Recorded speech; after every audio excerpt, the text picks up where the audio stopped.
जय श्री राम दोस्तों। हमारी आज की कहानी है बूढ़ा पिता बोझ नहीं होता।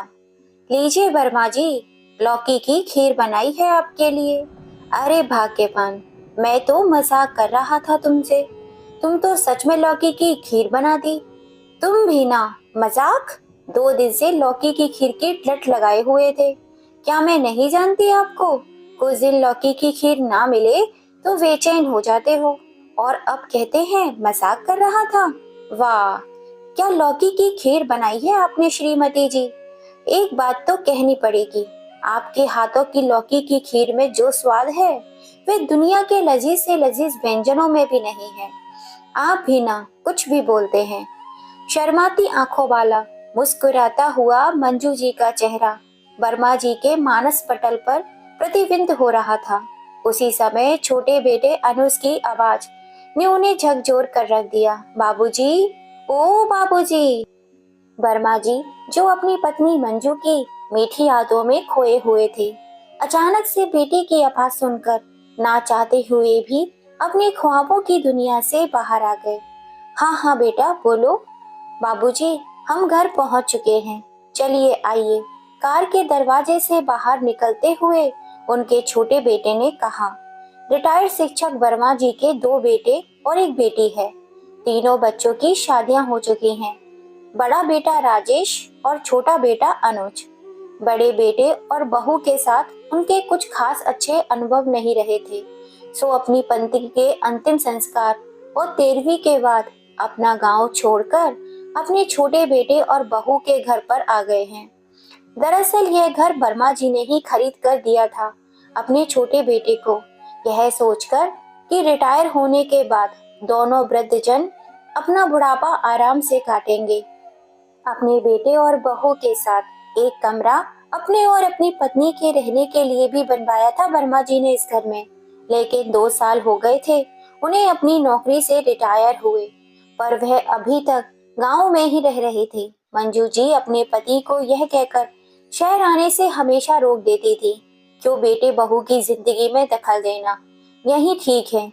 सारी जिंदगी तो हम लोगों ने यही गांव में ही गुजारी है, जो थोड़ी बहुत बची है उसे भी हम यहीं रहकर गुजार लेंगे। ब्रह्मा जी का दिल तो करता था कि दिल्ली आकर बेटे बहू के पास रहने का, लेकिन पत्नी के रोकने पर उनकी यह इच्छा मर जाती थी। लेकिन अब मंजू जी भी इस दुनिया में नहीं रही, इसलिए वर्मा जी भी उनके बिना अकेले से हो गए थे, तो अपने बेटे और बहू के कहने पर उनके साथ दिल्ली चले आए। घर में घुसते ही वर्मा जी के पैर एक गुदगुदे मैट पर पड़े और वे ठिठक कर पीछे हो गए। सहमे हुए कदमों से चलते हुए अंदर की ओर आए। मखमली और आरामदायक सोफे पर जैसे ही बैठे तो ऐसा लगा मानो स्वर्ग यही हो। घर की तो काया ही पलट हो चुकी थी। जब खरीदा था तब तो बहुत अलग दिखता था। पूरे घर को हैरानी भरी निगाहों से निहारते हुए बाबूजी बोले। तो बेटे ने जवाब दिया, जी हाँ बाबूजी, कुछ समय पहले ही तो रिपेयर कराया था और नया फर्नीचर भी खरीदा था। इतना आरामदायक घर है।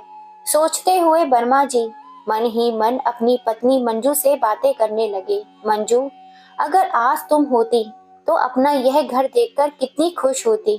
यह आलीशान घर, आरामदायक फर्नीचर और नरम नरम सोफे। तुम्हारी छोटी बहू ने शरबत भी बना कर दिया है मुझे। अब तुम मेरी चिंता मत करना। आइए बाबूजी, आपका सामान रख देता हूँ, छोटे बेटे ने कहा। तो बाबूजी मुस्कुराते हुए अपने कमरे की ओर देखने लगे। अंदर देखा तो बड़ा सा आरामदायक बेड सजा था उनके कमरे में। लेकिन यह क्या, अनुज तो बाबूजी का सामान लेकर सीढ़ियों की ओर चल पड़ा। बेटा, पर मेरा कमरा तो यहाँ है ना? वर्मा जी ने हैरानी से बोला।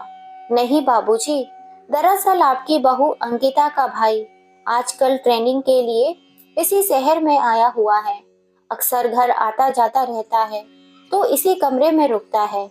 सीढ़ियां चढ़कर ऊपर पहुंचे तो अनुज ने लंबी चौड़ी छत के एक कोने में बने टीन की छत वाले कमरे को खोलकर दिखाते हुए कहा, बाबूजी, यह है घर का कबाड़ खाना।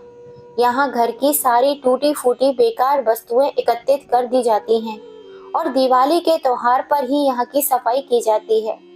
यहाँ ऊपर ही एक बाथरूम और टॉयलेट भी बना हुआ है।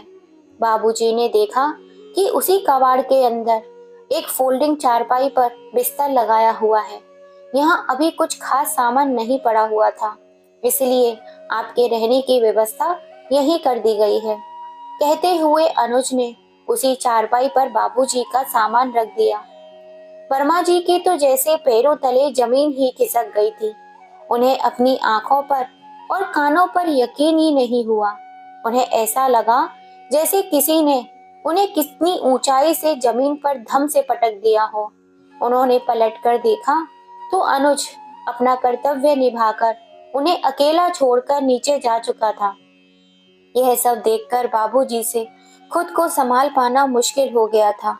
वे उसी चारपाई पर बैठकर सोचने लगे कि यह आधुनिक व्यवस्था है, जहां बच्चों के लिए तो अलग कमरा है, यहाँ तक कि आने जाने मेहमानों के लिए भी अलग कमरे की व्यवस्था है, लेकिन घर के बड़े बूढ़े बाप के लिए नहीं। मेरे लिए ये कबाड़ का कमरा, कहते हुए अपने संदूक में से अपनी पत्नी की तस्वीर निकाली और अपनी चारपाई के पास रखे हुए एक बेंच पर रख दी। कोई और हो या ना हो, तुम मेरे साथ हमेशा रहोगी मंजू। कहते कहते उनकी आंखों के कोरों से आंसू बह निकले। सोचने लगे, जब अपनी 35 साल की नौकरी पूरी करके सरकारी स्कूल से रिटायर हुआ था, तो इस दिन की कभी भी कल्पना ही नहीं की थी कि यह दिन भी देखना पड़ेगा। जहां भी जाता था, लोग मास्टर जी कहकर कितना सम्मान देते थे। इतनी इज्जत पाकर सीना गर्व से चौड़ा हो जाता था। अपना गांव छोड़ने का तो मन ही नहीं होता था, लेकिन पत्नी के जाने के बाद दोनों बेटों की दलीलों के आगे मैंने समर्पण कर दिया। आप वैसे भी बीमार रहते हैं, अकेले कैसे रहेंगे, खाना कौन पकाएगा, वगैरह वगैरह। अपनी इज्जत का वास्ता देकर गांव छोड़कर शहर आने को मना लिया और ले आए मुझे यहाँ कबाड़ बनाकर रखने के लिए। मेरी भी मति मारी गई थी कि मैं गांव का मकान और जमीन बेचने के लिए प्रॉपर्टी डीलर को कह आया। नहीं, अभी मैं कबाड़ नहीं हुआ हूँ। कहते हुए वर्मा जी ने अपनी आंखों के आंसू पोंछे और हाथ मुंह साफ करके नीचे उतरने लगे। नीचे से रह रहकर हंसी ठिठोली की आवाज आ रही थी। सीढ़ियों से नीचे उतरते हुए उन्होंने देखा कि अनुज अपनी पत्नी अंकिता और अपने साले के साथ मजाक मस्ती कर रहा था। सभी शाम की चाय का आनंद लेते हुए हंस बतिया रहे थे। जैसे ही बाबूजी आए, सब लोग सक पका गए। बाबूजी भी चाह रहे थे कि इस मनोविनोद में भाग लें, लेकिन उनके आते ही सभी को कुटित होते देखकर उनका मन और भी ज्यादा उदास हो गया। देखा कि अनुज के दोनों बच्चे पार्क जाने के लिए जिद कर रहे थे, तो बाबूजी उन्हीं के साथ पार्क में चले गए। पार्क में खेलते हुए बच्चों को देखकर कुछ समय के लिए अपनी दुखों को वह भूल गए थे और उनकी मस्ती में शामिल हो गए। जैसे तैसे बाबूजी को धीरे धीरे शहर की आदत पड़ रही थी, लेकिन वह अच्छी तरह महसूस कर पा रहे थे कि उनके बेटे अनुज को अपने बाबूजी की अनुपस्थिति असहजता महसूस हो रही थी। गांव से आए बाबूजी उन्हें अपने शहरी माहौल में फुहड़ प्रतीत हो रहे थे। एक दिन जब अनुज के दफ्तर से कुछ साथी नाश्ते के लिए घर पर आए, तो बाबूजी लुंगी और बनियान पहने सोफे पर बैठे हुए थे। बेटे के सभी दोस्तों ने उनसे अच्छे से बातचीत की, लेकिन अनुज को अपने बाबूजी के पहनावे से शर्मिंदगी महसूस हो रही थी। अब अपने दोस्तों के जाते ही अनुज का गुस्सा बाबूजी पर फूट पड़ा और उन्हें अपने कमरे में यानी कि कबाड़ खाने में रहने की हिदायत दे दी गई थी। यूं ही दिन बीत रहे थे। बस धीरे धीरे बाबूजी ने भी अपनी नियति को स्वीकार कर लिया था। बाबूजी ने जब सब्जी और दूध लाने की जिम्मेदारी खुद अपने कंधों पर ले ली थी और बच्चों को भी बस स्टॉप पर छोड़कर आ जाते थे। ठीक ही था, खाली बैठकर उदास होने से थोड़ा टहल आते थे तो मन बहल जाता था। बच्चों के साथ मस्ती मजाक भी हो जाया करता था और अपने हम उम्र लोगों के साथ कुछ बातचीत भी। आज सुबह जब रोजाना की तरह बाबूजी जागे तो इलायची बादाम वाला दूध पीने की इच्छा मन में हिलोरे ले रही थी।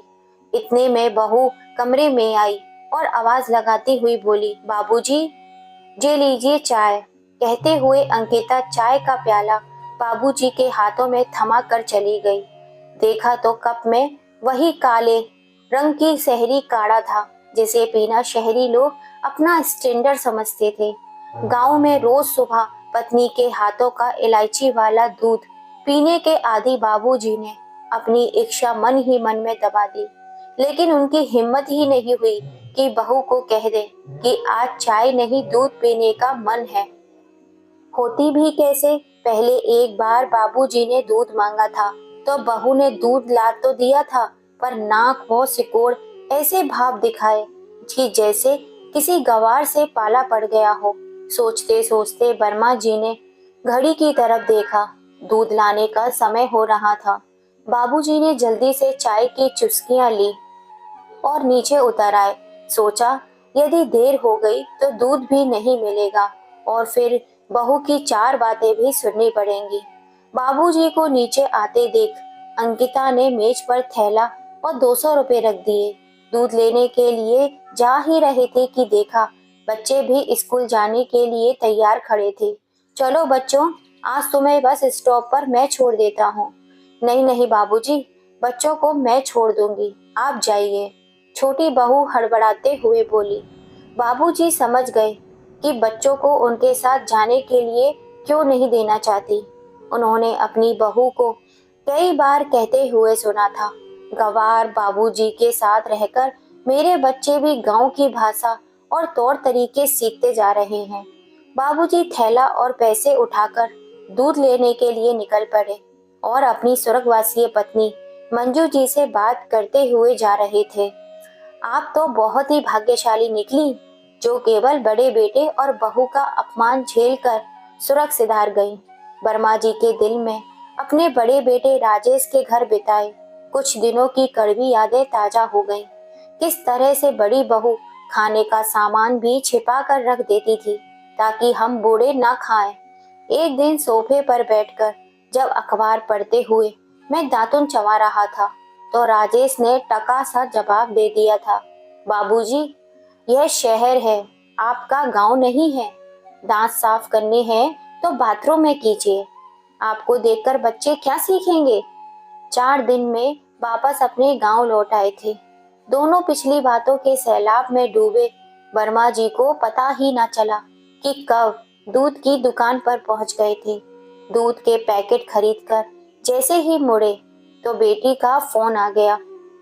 कैसे हैं बाबूजी आप? दरअसल मुझे आपकी बहुत चिंता हो रही थी, सोचा फोन करके हालचाल पूछ लूं। इतने दिनों बाद किसी अपने की स्नेह भरी बातें सुनकर वर्मा जी की आंखें भर आई। रूंधे गले से बोले, मैं बिल्कुल ठीक हूँ बेटा, मुझे क्या हुआ है, तो मेरी बिल्कुल भी चिंता मत करो। तेरे भाई और भाभी मुझे बहुत अच्छे से रखते हैं, किसी चीज की कोई कमी नहीं होने देते, तो बस अपना ख्याल रखना। कहते हुए बाबूजी ने जल्दी से फोन काट दिया। उन पर क्या बीत रही थी वह अपनी बेटी को बताकर उसे और दुखी करना नहीं चाहते थे। फोन काटते ही उनकी रुलाई फूट पड़ी। काश यही प्यार और यही अपनापन मुझे अपने दोनों बेटों से मिल पाता। सोचते हुए बाबूजी ने खुद को संभालते हुए फिर से कदम बढ़ाने शुरू कर दिए। अपनी पीड़ा और वेदना को दिल के किसी कोने में छिपाए बाबूजी घर के बाहर आकर खड़े हो गए। तेजी से चलने के कारण उनकी सांसें बहुत तेजी से फूल रही थीं, इसीलिए कुछ पलों के लिए वह दरवाजे पर ही रुक गए। जैसे ही हाथ डोरबेल बजाने के लिए उठाया, अंदर से आती हुई कुछ आवाजें उनके कानों में पड़ी। आप बड़े भैया को क्यों नहीं कहते बाबूजी को ले जाने के लिए? वैसे भी 6 महीने हो चुके हैं उन्हें यहाँ पर रहते रहते। प्रॉपर्टी में हिस्सा तो बड़े भैया भी लेंगे ना, तो बाबूजी की जिम्मेदारी अकेले हम ही क्यों उठाएं? छोटी बहू अंकिता की आती हुई आवाजें बाहर तक आ रही थी। चिल्ला क्यों रही हो? लगा तो रहा हूं ना फोन। अरे भैया, बाबूजी का क्या करना है? मतलब 6 महीने हो गए हैं उन्हें हमारे घर आए हुए, लेकिन आप और भाभी तो उन्हें अपने साथ ले जाने का नाम ही नहीं ले रहे हैं। यह सुनने की ही देर थी कि वर्मा जी को जैसे झटका सा लगा। दूध का थैला और बाकी बचे पैसे उन्होंने दरवाजे के बाहर ही रख दिए। लड़खड़ाते कदमों से वो घर के सामने वाले पार्क तक आए और बेंच पर आकर बैठ गए। शायद मेरी किस्मत में यही दिन देखना लिखा था। दूसरे घर की लड़कियों का क्या दोष निकालूं जब अपने बेटे ही स्वार्थी निकले। कहते हुए बाबूजी अपनी बेबसी पर आंसू बहाने लगे। इतने में उनके गांव से उनके मित्र व प्रॉपर्टी डीलर मनोज जी का फोन आया, जिसे बाबूजी ने अपना घर मकान जमीन बेचने की जिम्मेदारी दी थी। अरे वर्मा जी, कैसे हैं आप? आपके गांव वाले मकान का खरीदार मिल गया है। वर्मा जी, जो अपने बेटे द्वारा दिए गए जख्मों से पूरी तरह टूट चुके थे, रुआसी सी आवाज में बोले, मोहन जी, मैं गांव वापस आ रहा हूँ। उन्होंने मोहन जी को सारा हाल कह सुनाया। थोड़ी देर मित्र से बात करने के बाद वर्मा जी ने कुछ फैसला कर लिया। मन ही मन उन्होंने कुछ ठान लिया था। पूरे मनोबल के साथ वे घर की ओर बढ़े और डोल बेल बजाई। बाबूजी, आप तो बड़े लापरवाह निकले। दूध की थैली और बचे हुए पैसे घर के बाहर छोड़कर ही कहाँ चले गए थे? दरवाजा खोलते ही छोटी बहू चिल्लाई। बाबूजी बिना एक शब्द बोले अपने बेटे और बहू की तरफ देखते रहे। सीढ़ियों की तरफ जा ही रहे थे कि अचानक उनके छोटे बेटे की आवाज सुनकर रुक गए। अरे हाँ बाबूजी, आप अपना सारा सामान पैक कर लीजिए। शाम को भैया आ रहे हैं आपको ले जाने के लिए। बाबूजी तो जैसे इसी बात का ही इंतजार कर रहे थे। पूरे आत्मविश्वास के साथ पीछे मुड़ते हुए बाबूजी बोले, सामान पैक मैं नहीं, तुम करोगे अपना। क्या? क्या मतलब आपका? छोटी बहू चिल्लाई। मतलब भी समझा देता हूँ बहू। शायद तुम लोग भूल चुके हो कि यह मकान मैंने खरीदा था, हम सब लोगों के रहने के लिए, और आज भी यह घर मेरे नाम पर ही है। इस घर में कौन रहेगा और कौन नहीं, यह मैं तय करूंगा, तुम लोग नहीं। मेरे खून पसीने की कमाई से खरीदे हुए घर में मुझे ही टीन की छत वाला कबाड़ खाना दे दिया रहने के लिए, और यहाँ तुम्हारे लिए आलीशान बेड और ऐसी हवा वाला एसी। बस हुआ, 15 दिन का समय दे रहा है तुम्हारे पास इस मकान को खाली करने के लिए। तो क्या आप अकेले रहेंगे इस मकान में? बेटा बोला, जी नहीं, इस मकान को बेचकर मैं अपने गांव वापस जा रहा हूँ, अपने पुराने मकान में जहाँ मेरी पत्नी की यादें बसती हैं। कम से कम वहाँ मैं अपने पुराने मित्रों के साथ बैठकर हालचाल तो बांट सकता हूँ। बाबूजी अपने तो हमें पल भर में पराया ही कर दिया। बेटा और बहू गिड़गिड़ाने लगे। यह फैसला लेने से पहले इतना तो सोचा होता कि इतनी जल्दी हम रहने का इंतजाम कैसे करेंगे। पराया किसने किसको किया है, यह तुम कभी आराम से बैठकर सोचना। और तुम्हारा पिता अभी इतना भी कठोर दिल का नहीं हुआ है, इसीलिए जब तक तुम्हारा इंतजाम कहीं और नहीं हो जाता तब तक तुम ऊपर टीन की छत वाले कबाड़ में खाने में रह सकते हो। मुझे इससे भी कोई ऐतराज नहीं होगा। बेटे बहू हक्के बक्के रह गए और बाबूजी की तरफ लगातार देखे जा रहे थे, और बाबूजी गजब आत्मविश्वास के साथ अपने उस कमरे की तरफ बढ़ गए जो उन्होंने अपने और अपनी पत्नी के लिए बनवाया था। आज पहली बार उन्हें मखमली गद्दों पर सुकून से लेटने का सौभाग्य मिल रहा था। तो दोस्तों, बाबूजी ने बेटों को सबक सिखाने के लिए जो निर्णय लिया वह सही था या गलत, अपनी राय हमें कमेंट करके जरूर बताइएगा। और कहानी थोड़ी सी भी पसंद आई हो तो प्लीज इसे ज्यादा से ज्यादा शेयर कीजिए, लाइक कीजिए, और अभी तक सब्सक्राइब नहीं किया है तो सब्सक्राइब कर लीजिए। फिर मिलेंगे आपके संग हम ऐसी ही एक नई कहानी के साथ। जय श्री राम दोस्तों।